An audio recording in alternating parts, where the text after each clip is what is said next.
Hello friends, welcome back to my channel. और आज का वीडियो बहुत ही स्पेशल होने वाला है बिकॉज आज की इस वीडियो में हम बात करने वाले हैं कि आप एक्सेल के साथ में चैट जीपीटी का यूज कैसे कर सकते हैं, वो भी एडवांस तरीके से। जी हाँ गाइस, आज की इस वीडियो में मैं आपको 5 ऐसी टिप्स बताने वाला हूँ जिनको सीखने के बाद आप एक्सेल में घंटों के काम को मिनटों में करने वाले हो। और साथ में ही आज हम चैट जीपीटी से एक्सेल में वीबीए कोडिंग भी करवाने वाले हैं।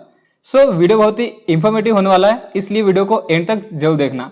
और अगर आप इस चैनल पर पहली बार आए हो तो इस चैनल को सब्सक्राइब करके बेल आइकन को भी प्रेस कर लेना ताकि फ्यूचर में आने वाली और भी इंटरेस्टिंग वीडियो आपसे मिस ना हो। So let's begin the video.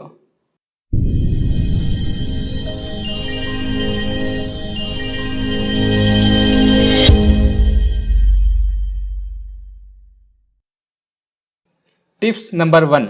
So friends, यहाँ पर हमारे पास में कुछ छोटा सा डेटा है और यहाँ पर हम चाहते हैं कि F2 से लेकर F16 तक हमारा जितना भी डेटा है उन सबका टोटल यहाँ पर आ जाए। बट मुझे नहीं पता है कि एक्सेल के अंदर अमाउंट का टोटल करने के लिए कौन से फॉर्मूले का यूज करते हैं। तो चलिए हम यहाँ पर चैट जीपीटी से पूछते हैं कि एक्सेल के अंदर इस अमाउंट का टोटल करने के लिए कौन से फॉर्मूले का यूज होगा। तो आप चैट जीपीटी को ओपन करने के लिए आप अपने मोबाइल फोन या फिर कंप्यूटर में गूगल को ओपन कर लीजिए एंड यहाँ पर टाइप कीजिए चैट जीपीटी। यहाँ पर आपको एक openai.com की एक वेबसाइट दिखाई देगी, इस पर आप क्लिक कीजिए। वेबसाइट ओपन होने के बाद में यहाँ पर आपके सामने एक ऑप्शन आएगा ट्राई चैट जीपीटी, इस पर आप क्लिक कीजिए। अब अगर आप चैट जीपीटी का फर्स्ट टाइम यूज कर रहे हैं तो आपको यहाँ पर जीमेल अकाउंट से लॉगिन करना होगा। तो मैंने यहाँ पर ऑलरेडी यहाँ पर लॉगिन किया हुआ है। तो जैसे ही आप यहाँ पर इसे जीमेल अकाउंट से लॉगिन कर लेते हैं तो आपके सामने इस तरह का इंटरफेस ओपन हो जाएगा। अब यहाँ पर आपके सामने एक मैसेज टाइप करने के लिए यहाँ पर आपको इनबॉक्स मिल जाएगा। यहाँ पर आप अपने अकॉर्डिंग कुछ भी क्वेश्चन चैट जीपीटी से पूछ सकते हैं। तो चलिए मैं यहाँ पर हिंदी में टाइप करता हूँ। मेरे पास F2 से लेकर F16 तक जो भी अमाउंट है मुझे उसका टोटल करना है। एक्सेल में इसका फॉर्मूला क्या होगा। तो अब देखिए, जिस तरह से हम व्हाट्सएप पर चैटिंग करते हैं सेम ऐसे ही सिंपल भाषा में मैंने यहाँ पर टाइप कर दिया और अब मैं यहाँ पर इसे सेंड करता हूँ। तो देखिए यहाँ पर टाइप करना को स्टार्ट कर दिया है। अब यहाँ पर जो भी इसने फर्स्ट डेफिनेशन टाइप की है इसे आपको जरूर से पढ़ना है, क्योंकि जो भी आपने इसे क्वेश्चन किया है ये उसको समझ कर आपको यहाँ पर बताएगा कि आपने इसे क्या पूछा है। उसके बाद ही ये आपको यहाँ पर आंसर बताएगा। तो देखिए यहाँ पर इसने हमें कुछ डिस्क्राइब किया है एंड यहाँ पर इसने हमें यहाँ पर एक फॉर्मूला बताया = सम F2:F16। और यहाँ पर आप किस तरीके से इस फॉर्मूले का यूज करेंगे ये भी यहाँ पर बताया हुआ है। अब मुझे यहाँ पर इसकी इंग्लिश समझ नहीं आ रही, तो यहाँ पर मैं क्या करता हूँ, यहाँ पर लिखता हूँ इसे हिंदी में एक्सप्लेन करो। यहाँ पर इंटर प्रेस कीजिए। अब देखिए ये हमें यहाँ पर हिंदी में एक्सप्लेन कर रहा है। एक्सेल में F2 से F16 तक के सभी राशियों का टोटल कैलकुलेट करने के लिए आप सम फंक्शन का इस्तेमाल कर सकते हैं। तो देखिए फ्रेंड्स, ये हमें बिल्कुल उस तरीके से रिजल्ट दे रहा है जिस तरीके से हम किसी ह्यूमन बीइंग से चैटिंग करते हैं। जैसे कि आप अपने फ्रेंड से कोई सवाल पूछते हैं व्हाट्सएप पर, वहां पर जो भी आप चैटिंग करते हैं ठीक उसी तरीके से ये आपको यहाँ पर आंसर निकाल के दे रहा है। तो चलिए हम यहाँ से इस फॉर्मूले को कॉपी करते हैं। यहाँ से मैं Ctrl+C से कॉपी करता हूँ और यहाँ पर एक्सेल में आकर मैं इसे यहाँ पर पेस्ट कर देता हूँ। तो देखिए यहाँ पर हमारा जो भी टोटल है वो यहाँ पर आ चुका है। अब चलिए हम यहाँ पर एक बार हमारे अकॉर्डिंग भी देख लेते हैं कि इसका टोटल क्या होगा। तो देखिए यहाँ पर चैट जीपीटी ने जो भी हमें यहाँ पर फॉर्मूला बताया वो यहाँ पर बिल्कुल करेक्ट है, यानी कि ये हमारे एक्सेल के अंदर काफी कुछ हेल्प कर सकता है। नाउ आपको यहाँ पर ये तो समझ में आया होगा कि आप चैट जीपीटी से सवाल किस तरीके से पूछ सकते हैं। तो चलिए अब बढ़ते हैं टिप्स नंबर 2 की तरफ। सो फ्रेंड्स, यहाँ पर हमारे पास में कुछ आइटम के नेम हैं और यहाँ पर उनके आइटम रेट लिखे हुए हैं और इस रेट के अंदर इतने % जीएसटी अमाउंट इंक्लूड है। अब इस वाले कॉलम में हमें यहाँ पर टैक्सेबल अमाउंट को फाइंड करना है, यानी कि ऐसी अमाउंट जिसमें कि जीएसटी अमाउंट इंक्लूड ना हो। तो अब टैक्सेबल अमाउंट को निकालने के लिए एक्सेल के अंदर क्या फॉर्मूला होगा, चलिए हम चैट जीपीटी से पूछते हैं। तो यहाँ पर मैं ओपन करता हूँ चैट जीपीटी को और यहाँ पर हम टाइप करते हैं एक्सेल में मेरे पास डी कॉलम में, अगर आप कुछ कॉलम का नाम दे रहे हैं तो आप डबल कोट्स में लिखिए ताकि यहाँ पर चैट जीपीटी को क्लियरली समझ आए। तो देखिए यहाँ पर मैंने मैसेज टाइप किया हुआ है कि एक्सेल में मेरे पास डी कॉलम में आइटम रेट दी हुई है जिसमें कि ई कॉलम की जीएसटी रेट अमाउंट इंक्लूड है और मुझे आइटम रेट की टैक्सेबल अमाउंट को फाइंड करना है। एक्सेल में इसका फॉर्मूला क्या होगा। यहाँ पर इंटर प्रेस कीजिए और मैसेज सेंड कीजिए। तो देखिए इसने हमें यहाँ पर एक फॉर्मूला बताया हुआ है कि आप टैक्सेबल अमाउंट को फाइंड इस तरीके से कर सकते हैं। तो यहाँ पर मैं इस फॉर्मूले को कॉपी कर लेता हूँ और यहाँ पर एक्सेल में आकर इस फॉर्मूले को पेस्ट कर देता हूँ। अब यहाँ पर कुछ स्पेस भी ऐड है, तो आपको यहाँ पर स्पेस को रिमूव कर देना है। यहाँ पर रिमूव कर देता हूँ और सिंपल आप यहाँ पर इंटर प्रेस कीजिए। इसका शायद फ़ॉन्ट कलर वाइट है, तो इसके लिए हमें इसका फ़ॉन्ट कलर चेंज करना होगा इस तरीके से। अब देखिए यहाँ पर वैल्यू एरर आ रहा है। तो यहाँ पर वैल्यू एरर क्यों आ रहा है? क्योंकि यहाँ पर D1 है और यहाँ पर E1 है, यानी कि ये जो फॉर्मूला है यहाँ पर रो नंबर 1 में काम कर रहा है और हमने इस फॉर्मूले को रो 2 में इंसर्ट किया है। तो आपको सिंपल यहाँ पर इसे D2 कर देना है और यहाँ से भी आपको इसे E2 कर देना है। फिर यहाँ पर इंटर प्रेस कीजिए। तो अब देखिए यहाँ पर इसकी टैक्सेबल अमाउंट आ चुकी है। अब जैसे ही आप इस फॉर्मूले को नीचे तक ड्रैग करेंगे तो यहाँ पर सबकी टैक्सेबल अमाउंट आ जाएगी। अब ये अमाउंट एग्जैक्ट है या नहीं, चलिए हम इसे एक बार चेक कर लेते हैं। तो यहाँ पर मैं टाइप करता हूँ is equal to this into GST rate. तो यहाँ पर हम इसे कंफर्म करते हैं, taxable amount into GST rate और यहाँ पर परसेंटेज का सिंबल आ रही है एंड यहाँ पर इंटर प्रेस करते हैं। तो देखिए यहाँ पर हमारा GST अमाउंट आ चुका है। अब सिंपल हम यहाँ पर is equal to taxable amount plus GST rate कर देंगे। तो देखिए सेम टू सेम वही वैल्यू आ रही है जो कि हमारी इस वाले सेल में टाइप है। तो देखिए जो भी हमारा इंक्लूडिंग GST रेट था वो सेम टू सेम वही अमाउंट यहाँ पर आ चुका है, यानी कि हमारा टैक्सेबल अमाउंट एकदम करेक्ट है। तो एक्सेल के अंदर कुछ ऐसे फॉर्मूला है जो कि आपको नहीं पता है, तो आप स्टेप बाय स्टेप ChatGPT को बताकर उससे आप यहाँ पर 2 मिनट में ही फॉर्मूले को निकलवा सकते हो। सो उम्मीद करता हूँ गाइस यह लेट्रिक आपको जरूर पसंद आएगी। तो चलिए बढ़ते हैं टिप्स नंबर 3 की तरफ। Tips number 3। सो फ्रेंड्स यहाँ पर मेरे पास में कुछ इस तरह का डेटा है जिसमें कि यहाँ पर कुछ कॉल्स के नेम है और यहाँ पर उन कॉल्स की फीस है। अब यहाँ पर हमें पता करना है कि इस पूरे डेटा में से केवल टेली कॉल्स की हमें टोटल फीस कितनी रिसीव हुई है, उन सबका टोटल मुझे यहाँ पर चाहिए। अब इस डेटा में से टेली कॉल्स की फीस को सम करने के लिए एक्सेल के अंदर कौन सा फॉर्मूला यूज होगा और किस तरीके से यहाँ पर फॉर्मूले का यूज होगा ये मुझे बिल्कुल भी आइडिया नहीं है। तो चलिए हम यहाँ पर ChatGPT से पूछते हैं कि क्या वो इस डेटा में से केवल टेली कॉल्स का सम कर सकता है। तो यहाँ पर मैं ChatGPT को ओपन कर लेता हूँ और यहाँ पर मैं टाइप कर देता हूँ। तो देखिए यहाँ पर मैंने टाइप कर दिया। मेरे पास B कॉलम में कॉल्स नेम है और C कॉलम में कॉल्स फीस है और एक्सेल में टेली कॉल्स की जितनी भी फीस है मुझे उसका टोटल करना है। एक्सेल में इसका फॉर्मूला क्या होगा? अब अगर आप यहाँ पर ध्यान से देखेंगे तो यहाँ पर मैंने कॉलम के नेम को डबल कोट्स के अंदर टाइप किया है ताकि यहाँ पर ChatGPT इजीली समझ सके। उसके बाद यहाँ पर आपको सिंपल इंटर प्रेस कर देना है और अभी हमें यहाँ पर बता रहा है कि to calculate the total fees of all tele calls. और देखिए यहाँ पर इसने हमें एक फॉर्मूला रिकमेंड किया है जो कि है सम इफ, और किस तरीके से हमें इसका यूज करना है ये भी हमें यहाँ पर बता रहा है। तो यहाँ से करवा मैं इस फॉर्मूले को कॉपी और यहाँ पर आके मैं इस सेल में इस फॉर्मूले को पेस्ट कर देता हूँ। तो देखिए यहाँ पर हमारा इस तरीके से फॉर्मूला आ चुका है। अब अगर आप यहाँ पर ध्यान से देखिए तो यहाँ पर कुछ स्पेस भी ऐड है, तो आपको यहाँ पर स्पेस को ध्यान में रख के इसे रिमूव कर लेना है, आपको इंटर प्रेस कर देना है। अब यहाँ पर कुछ भी नहीं बता रहा है तो क्योंकि यहाँ पर इसका जो फॉन्ट कलर है वो यहाँ पर चेंज हो चुका है।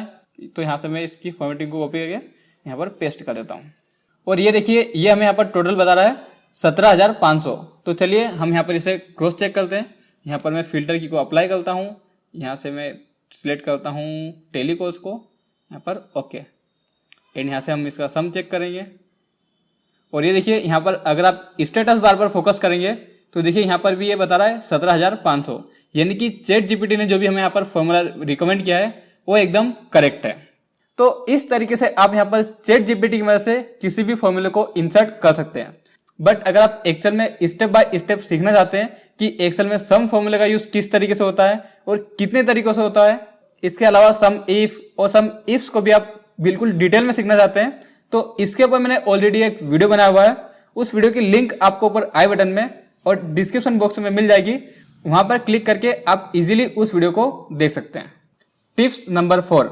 नाउ एक्सेल के अंदर हमने ChatGPT की मदद से फॉर्मूलेस तो यहाँ पर काफी सारे इंसर्ट किए, बट इस बार हम यहाँ पर ChatGPT से कुछ यूनिक करवाने वाले हैं।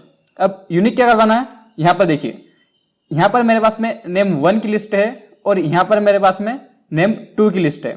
अब इन दोनों ही नाम की लिस्ट में से जो भी डुप्लीकेट नेम है मुझे उनको हाईलाइट करना है। तो क्या इसका सॉल्यूशन हमें यहाँ पर ChatGPT दे पाएगा? चलिए हम यहाँ पर ChatGPT से पूछते हैं। तो यहाँ पर मैं ChatGPT को ओपन करता हूँ और यहाँ पर मैं अपने क्वेश्चन को टाइप करता हूँ। तो देखिए यहाँ पर मैंने टाइप कर दिया, मुझे नेम 1 और नेम टू लिस्ट में से डुप्लीकेट नेम को हाईलाइट करना है। एक्सेल में इसे कैसे करें? सो देखिए यहाँ पर मैंने चैट जीपीटी से बहुत ही सिंपल से वे में क्वेश्चन पूछा है और ये हमें यहाँ पर डायरेक्टली आंसर देगा। अभी हमें आंसर क्या देता है चलिए देखते हैं। सो देखिए सबसे पहले तो इसने हमें यहाँ पर डेफिनेशन दी है कि एक्सेल में डुप्लीकेट नेम को हाईलाइट करने के लिए आप नीचे दिए गए स्टेप्स को फॉलो कर सकते हैं। तो नंबर 1 पे इसने बोला कि ओपन योर एक्सेल स्प्रेडशीट जिसमें आप डुप्लीकेट नेम को हाईलाइट करना चाहते हैं, यानी कि आप उस डेटा फाइल को ओपन कर लीजिए जिसमें कि आपकी दोनों ही लिस्ट अवेलेबल है। उसके बाद नंबर 2 पर लिखा है सिलेक्ट द कॉलम जिसमें आप डुप्लीकेट नेम को चेक करना चाहते हो। उसके बाद हमें यहाँ पर बोल रहा है होम टैब में जाए, कंडीशनल फॉर्मेटिंग ऑप्शन पर क्लिक करें, इससे आपके सामने एक ड्रॉप डाउन मेन्यू ओपन होगा। तो चलिए यहाँ पर जो भी हमें चैट जीपीटी ने जो भी हमें प्रोसेस बताई है हम उस सेम प्रोसेस को रिपीट करते हैं। तो यहाँ पर मैंने इन दोनों ही लिस्ट को सिलेक्ट कर लिया, जैसे कि हमें यहाँ पर चैट जीपीटी ने बोला था कि सबसे पहले अपने डेटा को सिलेक्ट करें। यहाँ पर मैंने कर लिया इसे सिलेक्ट। उसके बाद यहाँ पर हम आ जाते हैं होम टैब में, उसके बाद यहाँ पर कंडीशनल फॉर्मेटिंग और यहाँ पर जैसा कि हमारे पास में एक ड्रॉप डाउन मेन्यू ओपन हो चुका है।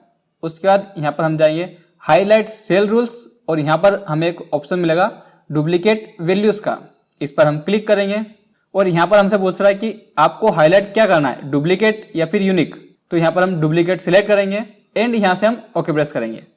तो देखिए यहाँ पर जो भी हमारे डुप्लीकेट नेम थे वो इसने यहाँ पर हाईलाइट कर दिए। सो गाइस चैट जीपीटी की मदद से आप यहाँ पर एक्सेल के अंदर काफी यूनिक काम आप चैट जीपीटी से करवा सकते हैं और वो भी काफी कम टाइम में। सो गाइस अब तक की ये 4 टिप्स आपको कैसी लगी ये आप मुझे कमेंट करके जरूर बताइएगा और अगर ये चारों टिप्स आपको अच्छी लगी हो तो इस वीडियो को लाइक करके और चैनल को सब्सक्राइब आपको जरूर करना पड़ेगा, क्योंकि अब हम बढ़ने वाले हैं टिप्स नंबर 5 की तरफ, जिसमें कि हम करवाने वाले हैं चैट जीपीटी से वीबीए कोडिंग। जी हाँ गाइस, तो चलिए बढ़ते हैं टिप्स नंबर 5 की तरफ। टिप्स नंबर 5 इस वीडियो की लास्ट ट्रिक आपके लिए बहुत ज्यादा यूजफुल होने वाली है, क्योंकि इस ट्रिक को देखने के बाद आपको पता चलने वाला है कि आप चैट जीपीटी का यूज करके आप कितना कुछ कर सकते हो। आपको यहाँ पर सभी चीज आना जरूरी नहीं है, बट आपको यहाँ पर अच्छे सवाल पूछते आना चाहिए, वो भी चैट जीपीटी से। तो चलिए मैं यहाँ पर सीरियल नंबर में टाइप करता हूँ 06, डेट में हम यहाँ पर टाइप करेंगे 18/23, डिस्क्रिप्शन में हम यहाँ पर लिखेंगे क्लॉथ, अमाउंट हम यहाँ पर देंगे 5000 और यहाँ पर मैं टाइप कर देता हूँ गारमेंट्स। सो यहाँ पर मैंने कुछ इस तरीके से डेटा एंट्री कर दिए और अब मैं यहाँ पर जैसे ही सेव बटन पर क्लिक करता हूँ तो देखिए हमारा डेटा यहाँ से डिलीट हो चुका है। अब ये डिलीट क्यों हुआ है डेफिनेटली मैं आपको यहाँ पर आगे बताऊंगा, बट अब मैं यहाँ पर सेकेंड डेटा एंट्री करता हूँ। यहाँ पर मैं टाइप करता हूँ 7 कंप्यूटर 20,000 इलेक्ट्रॉनिक्स। तो यहाँ पर मैंने इस तरीके से सेकेंड डेटा एंट्री कर दी और अब मैं यहाँ पर फिर से सेव बटन पर क्लिक करता हूँ तो देखिए फिर से हमारा डेटा यहाँ से डिलीट हो चुका है। बट अब मैं अगर यहाँ पर स्टेटमेंट वाली शीट पर क्लिक करता हूँ तो देखिए यहाँ पर जो भी हमने डेटा एंट्री की है तो वो डेटा एंट्री यहाँ पर इस तरीके से टेबल फॉर्मेट में सेव हो चुकी है। नाउ आप यहाँ पर देख सकते हैं। अगर मैं यहाँ पर एक और डेटा एंट्री करता हूँ, आप यहाँ पर ध्यान से देखिएगा, मैं यहाँ पर 101 टाइप कर रहा हूँ, यहाँ पर मैं डेट में यहाँ पर टाइप कर रहा हूँ, यहाँ पर हम टाइप करेंगे सेल्स 1 लाख रुपए एंड यहाँ पर सेल्स और अब हम यहाँ पर सेव करेंगे। तो देखिए ये वाली एंट्री भी हमारी यहाँ पर सेव हो चुकी है। अब एक्सेल के अंदर मैंने ये किस तरीके से किया और आप भी इस तरीके से डेटा एंट्री फॉर्म किस तरीके से डिजाइन कर सकते हो, आप भी ये सब जानने में इंटरेस्टेड हो तो चलिए आगे बढ़ते हैं। नाउ अब ये सब काम हुआ कैसे? सो यहाँ पर मैंने एक छोटे से वीबीए कोडिंग का यूज किया है और वो वीबीए कोडिंग मैंने यहाँ पर चैट जीपीटी से लिखवाई है। जी हाँ गाइस, यहाँ पर मुझे वीबीए कोडिंग का बिल्कुल भी नॉलेज नहीं है, मैं आपको यहाँ पर सच बता रहा हूँ, मुझे वीबीए कोडिंग करना नहीं आती। बट चैट जीपीटी को मैंने यहाँ पर जिस तरीके से इंस्ट्रक्शन दिए उसने उस तरीके से यहाँ पर वीबीए कोडिंग मुझे यहाँ पर करके दी है। नाउ चलिए अब सीखते हैं कि हम वीबीए कोडिंग को किस तरीके से कर सकते हैं। तो यहाँ पर जो भी हमने अभी वीबीए कोडिंग की है उसे हम यहाँ से डिलीट कर देते हैं एंड अब यहाँ पर किसी भी तरह की कोई भी वीबीए कोडिंग नहीं है। नाउ तो सबसे पहले तो आपको यहाँ पर एक डेटा एंट्री फॉर्म को डिजाइन कर लेना है और यहाँ पर आप डेटा की फॉर्मेटिंग अपने अकॉर्डिंग कर सकते हैं। नाउ अब हमें यहाँ पर चैट जीपीटी को बताना होगा कि हमें यहाँ पर किस किस स्टेप्स में हमें यहाँ पर वीबीए कोडिंग करनी है। यहाँ पर हम चाहते हैं कि टिप्स नंबर 5 पर जो भी शीट हमारी उस शीट पर से B4 से लेकर F4 तक हम जो कुछ भी टाइप करें वो डेटा यहाँ पर इस तरीके से टेबल फॉर्मेट में सेव होना चाहिए। अब चैट जीपीटी से हम यहाँ पर सवाल किस तरह से पूछेंगे चलिए सीखते हैं। तो यहाँ पर मैंने चैट जीपीटी को ओपन कर लिया है और चलिए मैं यहाँ पर क्वेश्चन को टाइप कर देता हूँ। और देखिए यहाँ पर मैंने क्वेश्चन को टाइप कर दिया है और यहाँ पर मैंने टाइप किया है एक्सेल में मेरे पास टिप्स 5 शीट पर B4 से लेकर F4 तक जो भी डेटा है उसे कॉपी करके स्टेटमेंट शीट पर पेस्ट कर दो। स्टेटमेंट शीट पर A2 से लेकर E2 पर पेस्ट कर दो। स्टेटमेंट शीट पर आपको डेटा कहां पर पेस्ट करना है इसका सेल रेफरेंस भी आपको यहाँ पर देना होगा। तो यहाँ पर हमने टाइप कर दिया। उसके बाद स्टेटमेंट शीट पर A2 से लेकर E2 पर ऑल बॉर्डर अप्लाई कर दो, क्योंकि यहाँ पर जो भी हमारा डेटा कॉपी करेगा तो इसमें तो यहाँ पर किसी भी तरह की बॉर्डर नहीं है, बट यहाँ पर तो हमें डेटा टेबल फॉर्मेट में चाहिए। तो यहाँ पर हम इस डेटा पर बॉर्डर को अप्लाई करेंगे। तो यहाँ पर हमने टाइप कर दिया, बॉर्डर को अप्लाई कर दो। उसके बाद उस डेटा के ऊपर एक ब्लैंक रो को इंसर्ट कर दो। अब यहाँ पर हमें ब्लैंक रो को क्यों इंसर्ट करना है, क्योंकि जो भी हमारा डेटा टिप्स नंबर 5 से कॉपी होकर यहाँ पर पेस्ट होगा, यहाँ पर हमें एक ब्लैंक रो इंसर्ट करनी होगी ताकि हमारा जो पुराना डेटा है वो यहाँ पर इस डेटा से ओवरराइट ना हो। इसके लिए हम यहाँ पर एक ब्लैंक रो को इंसर्ट करेंगे। अब ब्लैंक रो को इंसर्ट करने के बाद में टिप्स 5 शीट पर से जो भी डेटा कॉपी किया था उसे क्लियर कर दो, क्योंकि जब भी हमारा डेटा कॉपी हो जाएगा तो यहाँ से हमारा डेटा डिलीट भी तो होना चाहिए ना, तभी तो हम यहाँ पर आगे की दूसरी एंट्री कर पाएंगे, राइट। इस डेटा को क्लियर करने के बाद में एक्सेल में इसका VBA कोड लिखो। तो इस तरीके से मैंने यहाँ पर टाइप कर दिया और देखिए इसने हमें यहाँ पर एक्सेल में कुछ इस तरीके से रिजल्ट दिया है। नाउ यहाँ पर देखिए टाइप कर रहा है और ये देखिए यहाँ पर कितनी फास्ट तरीके से यहाँ पर VBA कोडिंग हमें यहाँ पर करके दे रहा है। नाउ इतनी जल्दी तो हम भी यहाँ पर टाइपिंग नहीं कर सकते, जो कि हमें यहाँ पर AI टाइप करके दे रहा है। तो देखिए चैट जीपीटी ने हमें यहाँ पर कुछ इस तरह की कोडिंग करके दी है। अब आपको एक्सेल के अंदर इस कोड का यूज कैसे करना है ये भी आपको यहाँ पर चैट जीपीटी ने बताया हुआ है। आप यहाँ पर स्टेप बाय स्टेप फॉलो कर सकते हैं। तो यहाँ पर मैं सिंपल इस कोड को यहाँ से कॉपी कर लेता हूँ। उसके बाद यहाँ पर मैं Alt F11 प्रेस करता हूँ। तो यहाँ पर आपके सामने इस तरीके की विंडो ओपन हो जाएगी, या फिर आप सिंपल यहाँ पर डेवलपर टैब में आकर यहाँ से विजुअल बेसिक पर भी क्लिक कर सकते हैं। तो यहाँ पर भी आपके सामने सेम विंडो ओपन हो जाएगी। अब सिंपल आप यहाँ पर इंसर्ट टैब में आइए और यहाँ से आप एक न्यू मॉड्यूल को इंसर्ट कर लीजिए। अब यहाँ पर आपके सामने मॉड्यूल की एक विंडो ओपन हो जाएगी। यहाँ पर आपको सिंपल Ctrl+V से इस पूरे कोड को पेस्ट कर देना है। एंड यहाँ पर आपको चेक कर लेना है कि जो भी आपने यहाँ पर शीट नेम दिया था और जो भी आपने यहाँ पर सेल रेफरेंस दिया है वो आपको यहाँ पर प्रॉपर होना चाहिए। अब सभी डिटेल्स चेक करने के बाद में आपको यहाँ पर इस कोड को रन करके देखना है कि यहाँ पर जो भी हमारी कोडिंग है ये बिल्कुल परफेक्ट तरीके से वर्क कर रही है या नहीं। तो यहाँ पर मैं इस रन बटन पर क्लिक करता हूँ और देखिए इसमें यहाँ पर कोई भी बग्स हमें देखने को नहीं मिला है, यानी कि हमारी कोडिंग परफेक्ट है। आप कोड को रन करने के लिए F5 बटन का भी यूज कर सकते हैं। अब सिंपल आप यहाँ पर क्लोज बटन पर क्लिक कीजिए। अब सबसे पहले आपको यहाँ पर इस कोड को रन करने के लिए एक छोटे से बटन को बनाने की जरूरत होगी। तो बटन बनाने के लिए मैं यहाँ पर एक छोटे से शेप को इंसर्ट कर लेता हूँ। तो मैं यहाँ पर आता हूँ इंसर्ट टैब में, यहाँ से मैं शेप्स पर, और यहाँ से मैं एक शेप को इस तरीके से ड्रॉ कर लेता हूँ।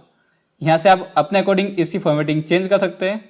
और यहाँ पर मैं टाइप कर देता हूँ सेव, और यहाँ से आप इसकी अलाइनमेंट को चेंज कर दीजिए। सो नाउ हमारे पास में इस तरह का एक बटन बनकर आ चुका है। अब सिंपल आप इस शेप को सिलेक्ट कीजिए और यहाँ पर आप राइट क्लिक कीजिए। जैसे ही आप यहाँ पर राइट क्लिक करेंगे तो यहाँ पर आपको एक ऑप्शन दिखा देगा असाइन मैक्रो का, इस पर आप क्लिक कीजिए। एंड यहाँ पर आपका जो भी मैक्रो होगा वो आपको यहाँ पर दिखाई देगा। यहाँ पर आप सिंपल इस मैक्रो को सिलेक्ट कीजिए एंड यहाँ पर आप ओके प्रेस कीजिए। अब ये जो सेल है यहाँ पर इस मैक्रो से लिंक हो चुका है। तो चलिए अब हम यहाँ पर डेटा एंट्री करते हैं। तो यहाँ पर मैं टाइप करता हूँ 1001। डेट में हम यहाँ पर टाइप करेंगे 10/23, कीबोर्ड, अमाउंट, कैटेगरी, और यहाँ पर हम सेव बटन पर क्लिक करेंगे। तो देखिए यहाँ पर हमारा डेटा डिलीट हो चुका है, यानी कि हमारा मैक्रो काम कर रहा है। अब मैं यहाँ पर स्टेटमेंट वाली बटन पर क्लिक करता हूँ। तो देखिए यहाँ पर हमारा डेटा आ चुका है। अगर गलती से नीचे की साइड में भी एक ब्लैंक रो इंसर्ट हो गई है तो यहाँ से आप सिंपल डिलीट कर दीजिए। और अब हम यहाँ पर करेंगे सेकेंड एंट्री। यहाँ पर हम लिखते हैं 1002 इलेक्ट्रॉनिक एंड सेव। तो देखिए यहाँ पर हमारी सेकेंड एंट्री भी आ चुकी है। और जैसे जैसे आप यहाँ पर कंटिन्यू डेटा एंट्री करते जाएंगे वैसे वैसे आपको यहाँ पर इस टेबल फॉर्मेट में आपको यहाँ पर डेटा सेव होता रहेगा। सो उम्मीद करता हूँ गाइस इस वीडियो की 5 टिप्स आपको जरूर पसंद आएगी। और यहाँ पर तो मैंने आपको केवल 5 एग्जाम्पल्स बताए कि आप चैट जीपीटी का यूज करके किस तरीके से आप एक्सेल में काफी फास्ट तरीके से काम कर सकते हैं। एंड जो काम आपको नहीं आता है वो काम भी आप यहाँ पर चैट जीपीटी की मदद से कर सकते हैं। अब यहाँ पर मैंने आपको इस वीडियो में 5 टिप्स बताई, बट मैं चाहता हूँ कि आप इन 5 टिप्स का यूज करके आप कुछ ऐसा चैट जीपीटी की मदद से करें जो कि आपका काफी सारा टाइम सेव करे। एंड ऐसे ही आपको यहाँ पर धीरे धीरे एक्सेल में काफी कुछ नया सीखने को मिलने वाला है और आप हमेशा दूसरों से आगे रहने वाले हैं। फाइनली अगर आपको वीडियो अच्छी लगी है तो इस वीडियो को केवल अपने तक मत रखिए, अपने दोस्तों के साथ में इस वीडियो को शेयर जरूर कीजिए ताकि वो लोग भी एक्सेल में स्मार्ट बन सके। फाइनली इस वीडियो को लाइक कीजिए और ऐसे ही और भी इंटरेस्टिंग वीडियोस देखने के लिए हमारे चैनल को सब्सक्राइब कीजिए। Thanks for watching guys.